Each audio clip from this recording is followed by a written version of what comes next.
전국적으로 행정통합 여론이 높아지면서 광주와 전남 지역도 본격적인 논의에 들어갔습니다. 전남도가 주관한 블루 이코노미 디지털 사진 공모전 수상작 27점이 선정됐습니다. 전남도가 조류 독감 예방을 위해 철새 도래지와 주변 농가에 대한 차단 방역을 강화합니다. 옐로우시티 장성에서 막바지 황금사과 수확이 한창입니다. 여러분 안녕하십니까? 생명의 땅 으뜸 전남 도정뉴스입니다. 전국적으로 행정통합 여론이 높아지면서 광주와 전남 지역도 본격적인 논의에 들어갔습니다. 김영록 전남도지사와 이용섭 광주광역시장은 광주 김대중 컨벤션센터에서 행정통합 논의를 시작하자는 합의문에 서명했습니다. 합의문은 모두 6개 문항으로 민간중심 추진, 광주전남연구원의 연구 용역, 공론화위원회 구성, 권한과 재정 확보를 위한 협력, 통합청사 소재지 갈등 관리, 전남의 의대 유치 등 현안을 고려해 논의를 진행한다는 내용입니다. 광주시와 전남도는 광주전남연구원의 통합 관련 연구 영역 결과를 바탕으로 지역 내 각계각층이 참여하는 공론화위원회를 구성해 구체적인 통합 방안을 마련해 나갈 예정입니다. 우리 전라남도는 신도 통합 논의 과정에서 전남 도민이 더 잘 살 수 있고 더 행복할 수 있는지에 대해서 가장 우선해서 검토를 하겠습니다.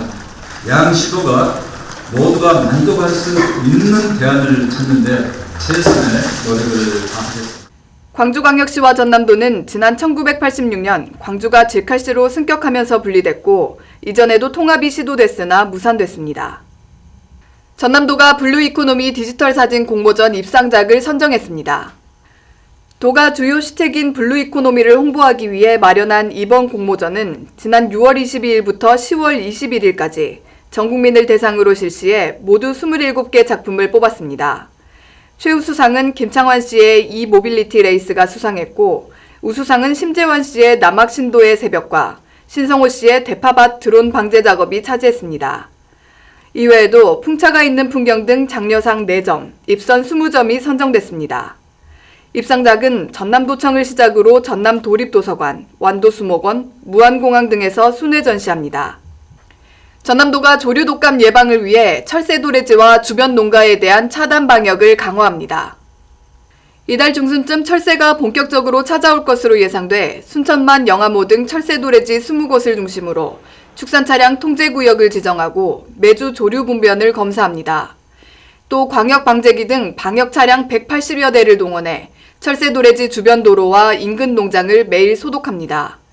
전남도는 또 조류 사육 농장과 독축장 등 축산시설 100여 곳을 대상으로 방역시설을 점검하고 조류 독감 예방에 차질이 없도록 지원할 방침입니다.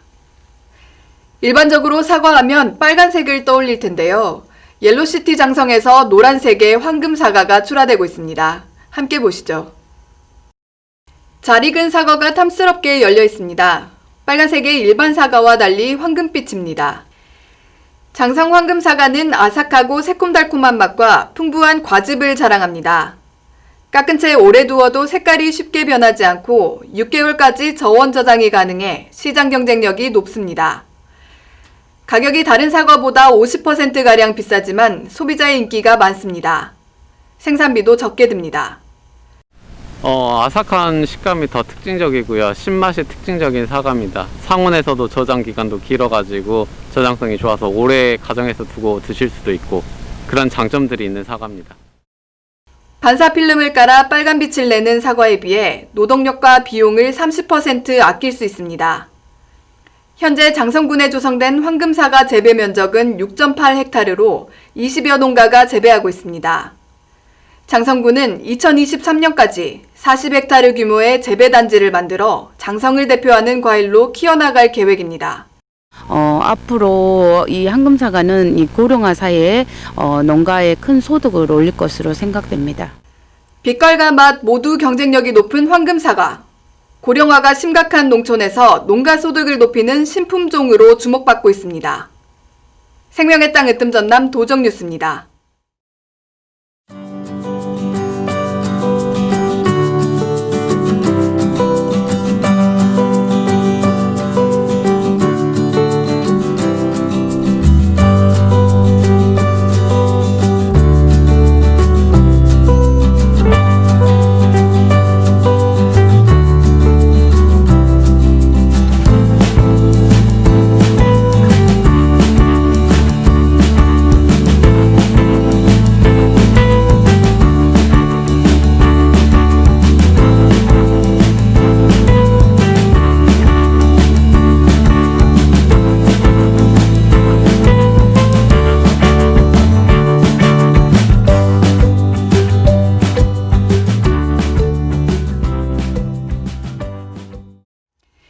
이어서 간추린 소식입니다.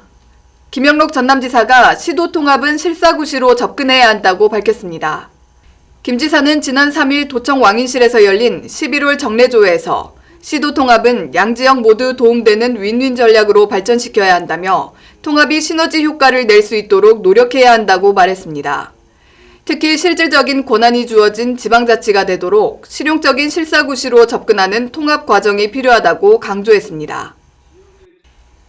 제24차 국토교통부 도시재생특별위원회가 선정한 도시재생 뉴딜 신규 사업지로 전남 6곳이 선정됐습니다. 해남, 고흥, 진도, 영암, 완도 곡성 지역으로 원도심 활성화를 위한 정비사업과 골목상권 활성화, 기초생활 인프라 확충 등 지역 주민의 삶의 질을 개선하고 도시 경쟁력을 높이는 사업이 추진됩니다. 김영록 전남도지사가 영암에서 소통 간담회를 했습니다. 영암군 3호읍 중앙촌 마을을 방문해 마을 주민들과 대화의 시간을 가졌습니다. 주민들은 마을 안길 도로 개선, 무화과 원활한 유통을 위한 저온 수송 차량 지원 등을 건의했습니다. 김영록 도지사는 주민의 건의사항을 적극적으로 검토해 도정에 반영하겠다고 밝혔습니다. 전남도는 도민의 삶의 현장을 찾아가 생생한 목소리를 듣는 도지사 민박간담회를 계속 이어갈 계획입니다. 한국관광공사가 선정한 2020 가을 비대면 관광지 100선에 전남 지역 7곳이 선정됐습니다. 목포고화도 해상테마파크, 나주은행나무 수목원, 곡성 대왕강 자연휴식공원 등으로 가을에 찾기 좋은 아름다운 관광지입니다. 여행지에 대한 정보는 대한민국 구석구석 누리집에서 확인할 수 있습니다. 전남도가 어촌 정착체험 행사를 추진합니다. 도는 전남기업유촌지원센터, 수협중앙회 전남지역본부와 함께 12월 1일까지 해남 어불, 진도 신기, 영광 구수 대신 등 3개 어촌마을에서 서울, 경기 등에 사는 예비 기여인 24명을 대상으로 도시민 전남어민대다 행사를 엽니다. 종묘 생산 현장 위판장 경매, 어선어업, 양식어업 체험교육을 비롯한 귀여 상담이 진행됩니다. 제348회 전라남도 의회 제2차 정례회가 다음 달 16일까지 44일 동안 열립니다. 이번 정례회는 행정사무감사를 시작으로 제4회 추경예산안과 내년도 예산안, 도민의 복지 증진을 위한 각종 조례안 등을 처리합니다.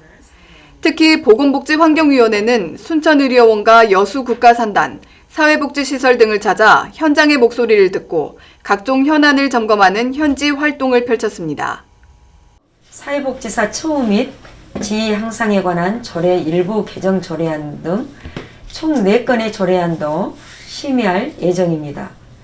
보건복지환경위원회는 충실한 의정활동을 통해 도민들의 삶의 질을 높일 수 있도록 최선을 다하겠습니다. 전남도 의회는 또 나주 출신 최명수 의원이 대표 발의한 한국에너지공과대학교법 재정촉구 건의안, 해남 출신 조광영 의원이 대표 발의한 후쿠시마 방사능 오염수 해양방류 계획 철회 촉구 결의안, 광양 출신 이용재 의원이 대표 발의한 전라남도 지역상권 상생협력 촉진 및 지원 조례안 등을 처리할 예정입니다. 전남도가 일본 정부의 후쿠시마 원전 오염수 해양 방류에 대비해 수산물 방사능 검사를 강화합니다. 이달부터 도내에서 생산, 유통되는 수산물을 대상으로 방사능 요오드, 방사능 세슘 등 2개 항목 검사합니다. 또 조사 건수를 월 40건에서 50건 이상으로 늘리고 품종도 현재 45품종에서 모든 품종으로 확대합니다. 이어서 정보마당입니다. 전남도가 내년 상반기 도청 갤러리 무료 대관 신청을 12월 6일까지 받습니다. 한국화와 서양화, 조각 사진 설치 등 조형예술 분야이고 신청 자격은 광주 전남 지역에서 활동하는 전업작가 또는 미술 전공자입니다. 전남도는 의병 관련 유물 자료를 수집합니다.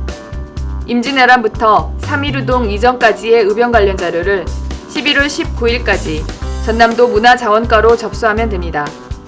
지금까지 정보마당입니다. 눈만 보여도 충분히 아름답습니다. 서로를 보호하는 마스크 쓰기는 이제 일상생활에서 반드시 지켜야 할 중요한 예절이 됐습니다. 마스크를 시원하게 벗어버리는 그날을 기대하며 더 철저하게 마스크 쓰기를 실천해야겠습니다.